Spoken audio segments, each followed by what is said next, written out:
బొబ్బిలికోటలో నిర్వహించిన మీడియా సమావేశంలో Cheepurupalli MLA Kala Venkatrao, Bobbili MLA baby నయన పాల్గొన్నారు. ఈ సందర్భంగా కళా వెంకట్రావు మాట్లాడుతూ కూటమి ప్రభుత్వం చేపడుతున్న అభివృద్ధి కార్యక్రమాలను చూసి వైసీపీ నిరాధార ఆరోపణలు చేస్తోందని విమర్శించారు. ప్రభుత్వం ఇచ్చిన హామీల మేరకు 16,000 డిఎస్సీ పోస్టులను భర్తీ చేసి సంక్షేమం అభివృద్ధిని సమాంతరంగా అమలు చేస్తోందని తెలిపారు.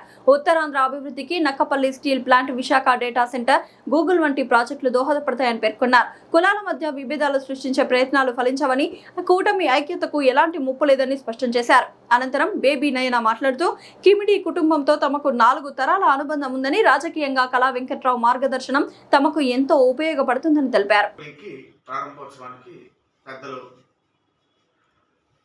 శ్రేయోభిలాషులు కళా వెంకట్రావు గారు బొబ్బిలి రావడం చాలా చాలా సంతోషాన్ని ఇచ్చింది. మీకు అందరికీ తెలుసు, అనేక సందర్భాల్లో చెప్పాను, ఇప్పుడు కూడా చెప్తున్నాను. ఇవాళ బొబ్బిలి రాజ కుటుంబానికి, కిమిడి వారికి సుమారు 4 తరాల నుంచి వస్తున్నటువంటి అవినాభావ సంబంధం, స్నేహం నిజంగా మరువలేనిది.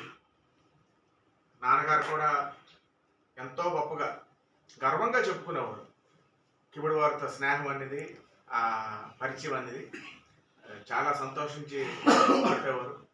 వీరి అన్నగారు, పెద్దన్నగారు సంవత్సరాలు ఆయన ఏం చేసినట్టు, జగన్ ముఖ్యమంత్రిగా యూత్ గురించి ఏం చేశాడు అంటే 0. ఏదైతే చక్కగా 16,000 ఉద్యోగాలు డిఎస్సి వచ్చిందో, వారలేక కక్షతో, దుగ్ధతో పిల్లలకు ఉద్యోగాలు రావడం ఇష్టం లేక దాని మీద 1.5 year తర్వాత బురద చల్లడం మొదలెట్టాడు. తెల్ల చొక్కా మీద పేడ రాసి నువ్వు కడుక్కో అన్నట్టుగా ఉంది. మరి ఇంటర్వ్యూ అవ్వట్లేదని బయటకు చెప్పిన సూర్యనారాయణ 3 సంవత్సరాలు బెయిల్ కోసం మనిషి దొరకకుండా సుప్రీంకోర్టు చుట్టూ వరకు కూడా తిరిగినటువంటి పరిస్థితి ఎన్జిఓస్ నాయకుడిని మనం చూసాం.